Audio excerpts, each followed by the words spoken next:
Ya, saya kira saya sudah mendengar seluruhnya dan sudah relatif mewakili seluruh dimensi yang ada pada diri manusia yang Tuhan bikin, kan gitu kan. Jurusan macam-macam. Besok-besok insya Allah tidak ada lagi di SMA misalnya atau di S1 penjurusan antara IPA dan IPS. Tidak ada dibedakan lagi.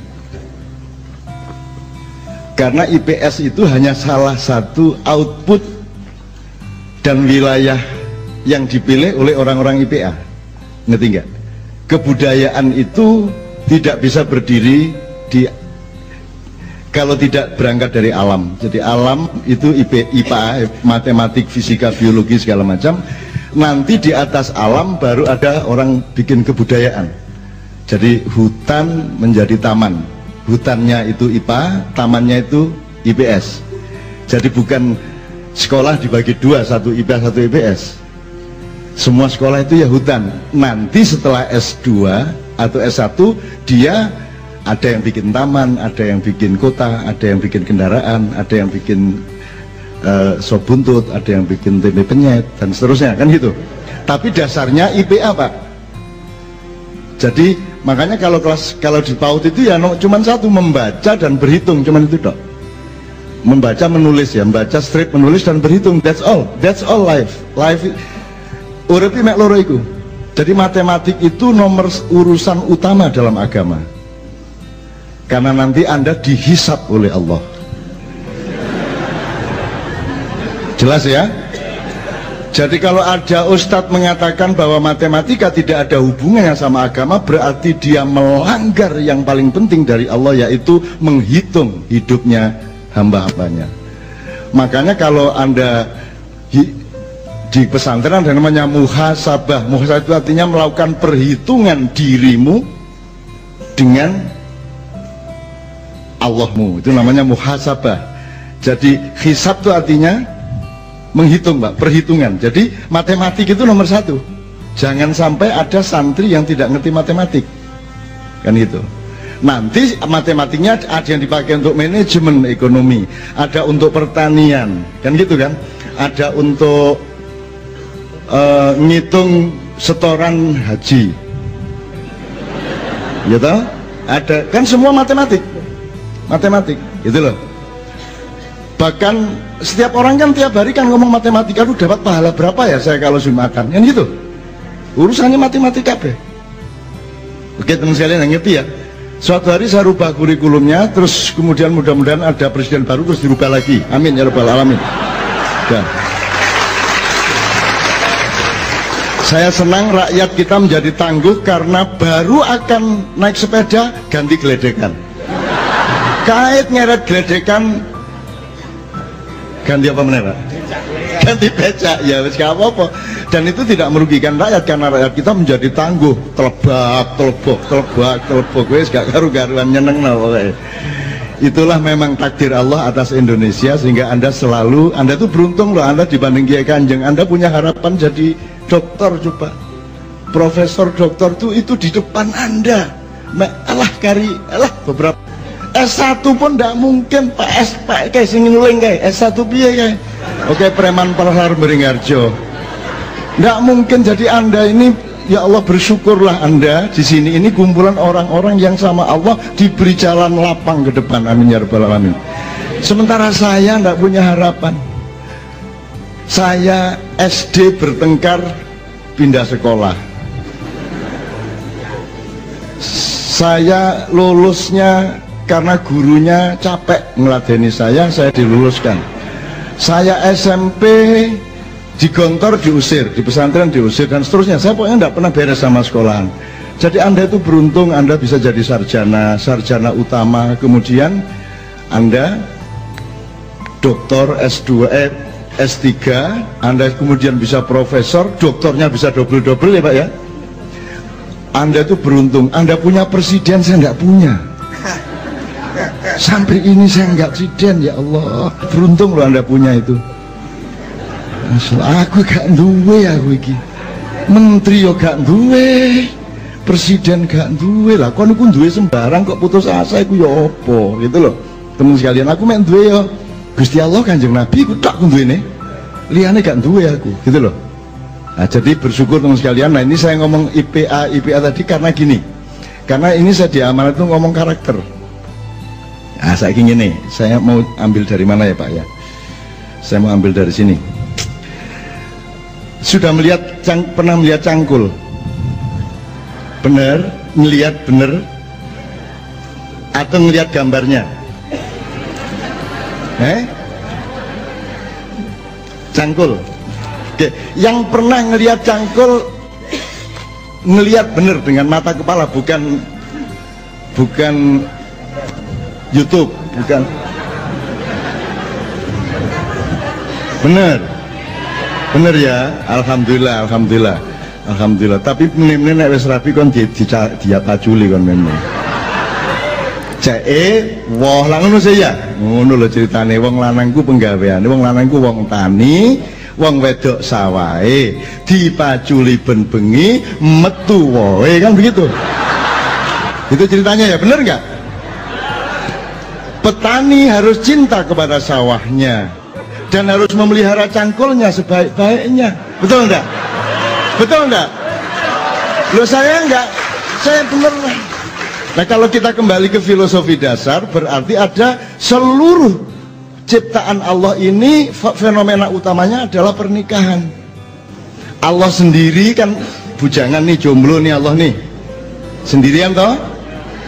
Aku tak bikin makhluk supaya aku bisa bersilaturahmi, bisa guyon, bisa bermesraan, bisa bercinta. Maka dia bikin Nur Muhammad, sampai kemudian bikin alam semesta, kemudian dia bikin sampai planet-planet, galaksi-galaksi, terus bikin manusia macam-macam, dari Homo erectus, Cro-Magnon, sampai Homo sapiens, sampai hibrida terakhir yang namanya Adam alaihissalam, sampai saya dan Anda. Terus kita ini menjadi hambanya Allah, padahal kita dibikin dari bahannya Allah sendiri, ngerti nggak? Ini mungkin belum nggak. Itu kainmu berasal, itu jilbabmu dari apa? Benangnya dibikin dari, kapasnya dibikin dari, ditanam. Pohon kapas ditanam di atas. Siapa yang bikin tanah? Nah, Allah bikin tanah itu, tanah dibikin dari apa? Kalau jilbab kan dari kapas, tanahnya dari firmannya. Apa firman itu berupa apa? Jadi ini Allah nih firmannya di mana? Ini upamanya Allah ini ya. Terus saya bikin dia, jadi bikin tanah dari firmannya. Firmannya waktu itu di mana? Nah, jadi berarti dari Allah sendiri. Nah, yo, bah idune, bah firmane, bah omongane, tapi yang penting dari Allah sendiri bahannya. Betul enggak? Ini saya berani ngomong ini karena S2, S3 Pak. Kalau S1 saya nggak berani ngomong gini.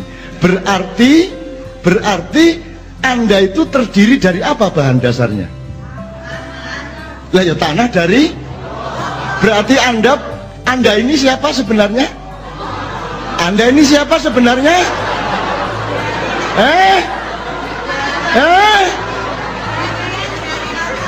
Apakah mungkin ada yang selain Allah?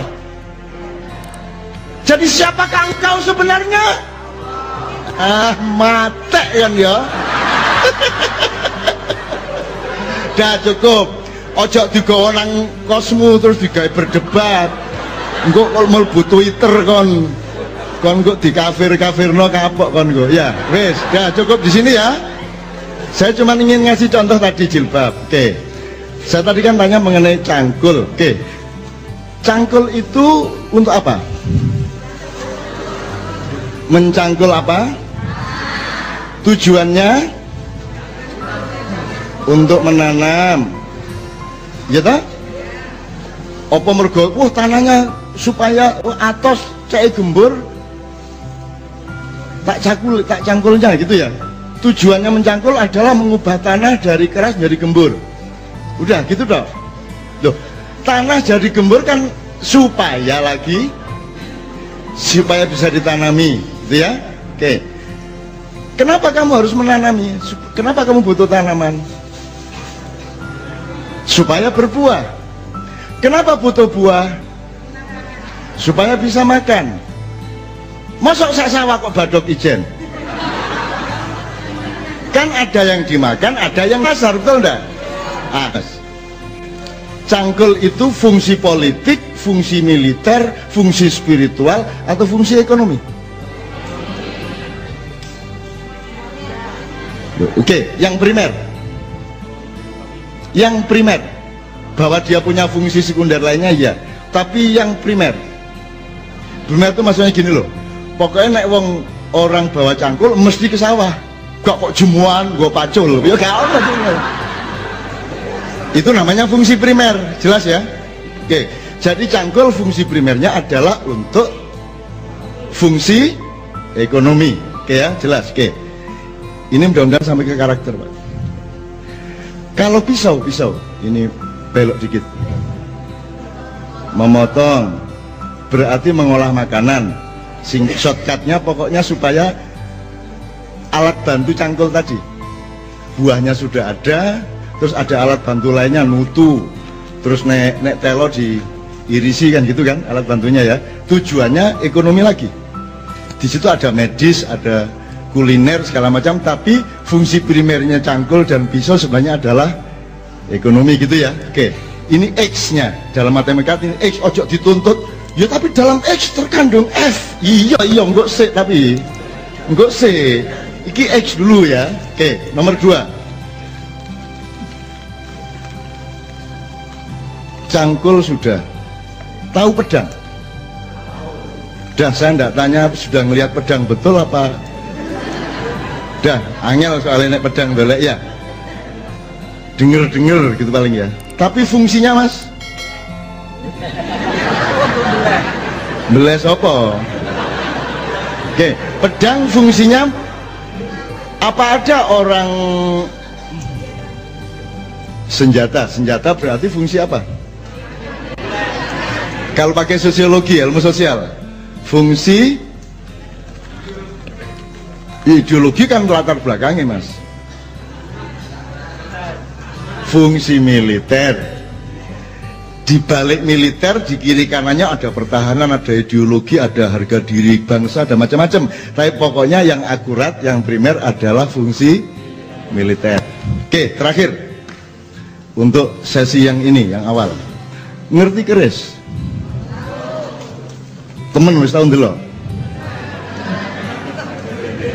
Temen lo ya? Oke, enggak apa-apa. Enggak pernah diajarkan, enggak apa-apa. Nah, rara ndek keris dhewe, tenang aja. Diselentii bendino itu ya. Oke. Kalau keris fungsinya apa? Tadi cangkul fungsi ekonomi, pedang fungsi militer. Kalau apa jenenge? Keris fungsi apa?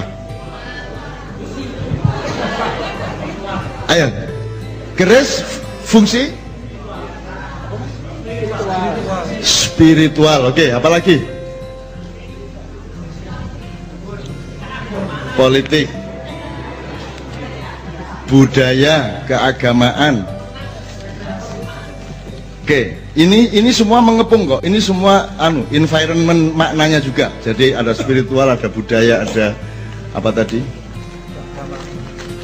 Oke, untuk supaya mendapat akurasi primer dari fungsi primernya keris, sekarang mencoba simulasi. Jadi misalnya mungkin nggak Anda gemburin tanah pakai keris? Oke. Kalau ada orang pakai keris untuk sawah gini, aneh enggak? Marah enggak yang bikin keris? Marah. Dan orang-orang sekitarnya pasti nganggep wong gendeng iki. Ya toh, Mas ya? Oke. Oke. Mungkin enggak ngirisi brambang nganggo keris? Wes. Gak mungkin ya? Ini kelihatannya sederhana, tapi kalau Anda tidak punya pemahaman elementer seperti ini, Anda juga tidak akan bisa menemukan karakter Anda nanti ketika hidup dalam pemetaan nilai masyarakat. Kan biasa nguruk irung ini ya. Mungkin enggak keris utawa nek pimpinan Kiai Kanjeng iki, pimpinan Kiai Kanjeng iki, lah ikine kan ngene Mas ya. Iku seringnya kunci motor kan ini Mas. Ya iki Mas. Kunci motor. Mungkin nggak keris dipakai untuk itu? Oke. Jadi keris itu senjata tajam atau bukan? Loh, sebentar. Dipikir lagi. Keris itu senjata tajam atau bukan? Pertama, senjata atau bukan? Loh, kalau senjata itu gunanya untuk apa? Untuk membunuh tak?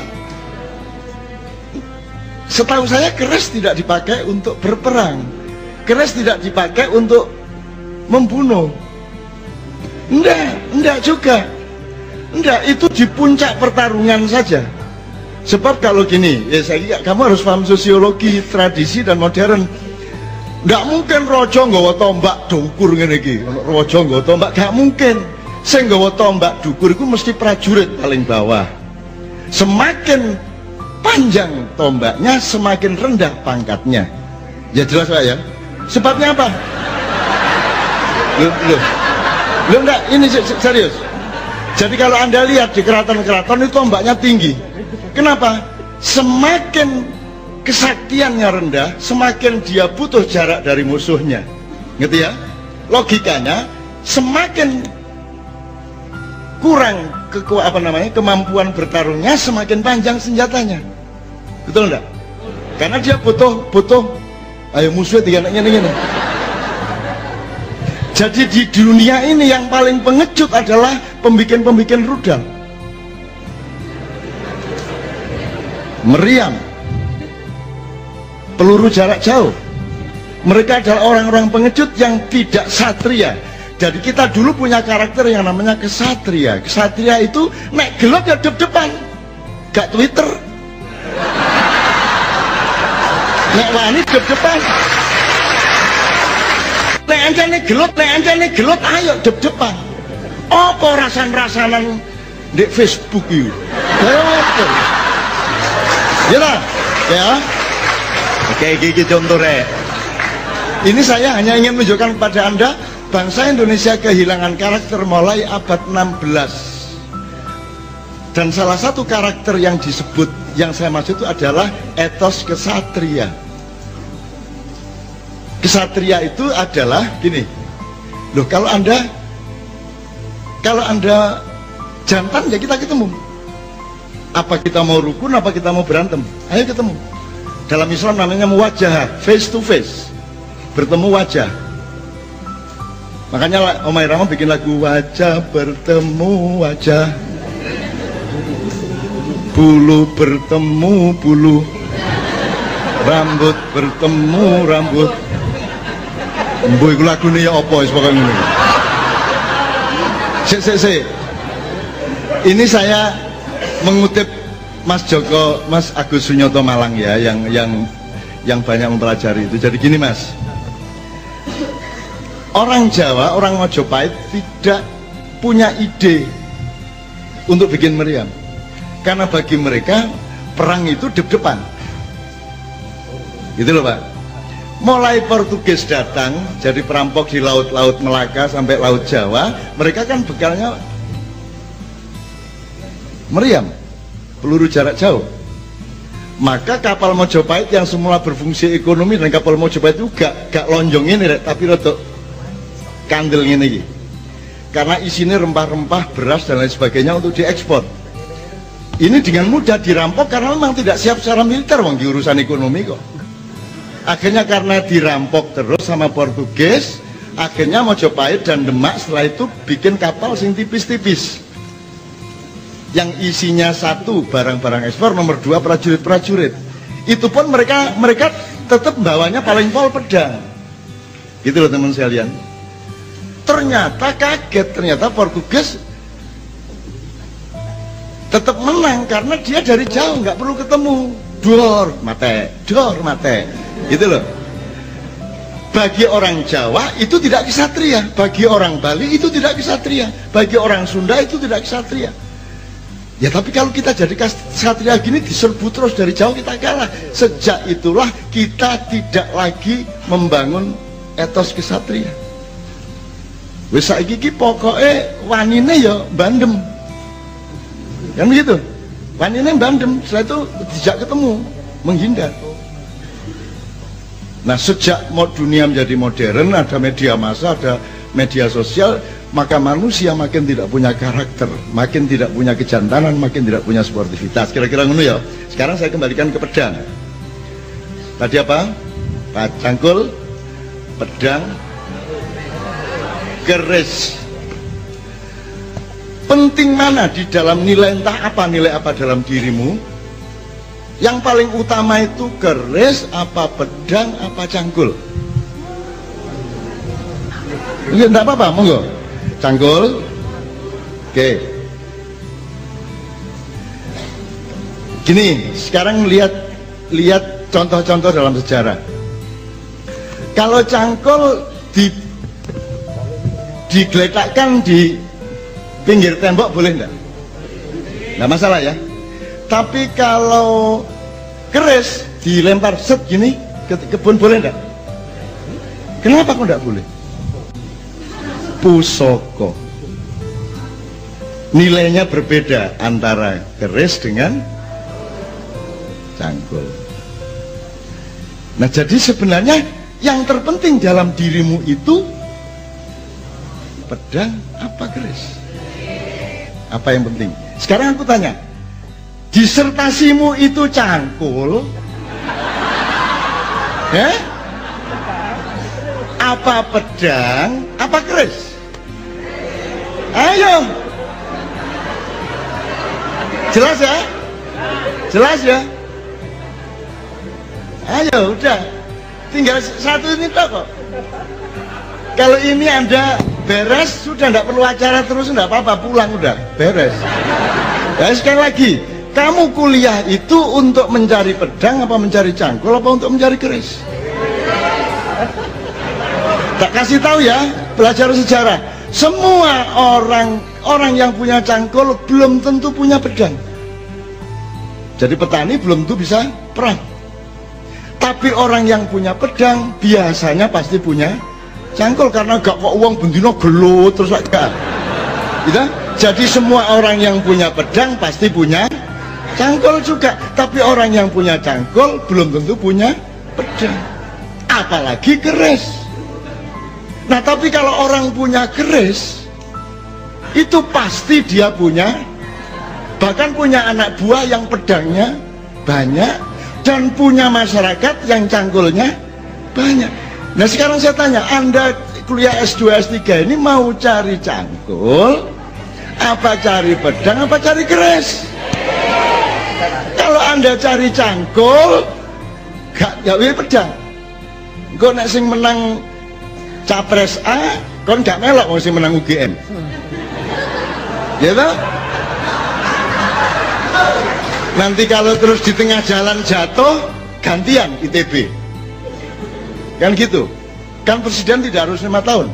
Boleh 8 bulan, boleh 13 bulan, boleh 2 tahun, kan boleh, terserah-serah saja, kan gitu.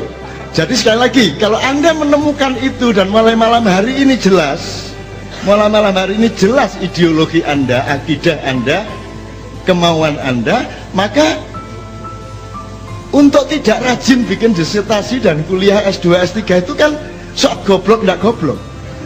Loh, yang jelas dapat keris kok keset.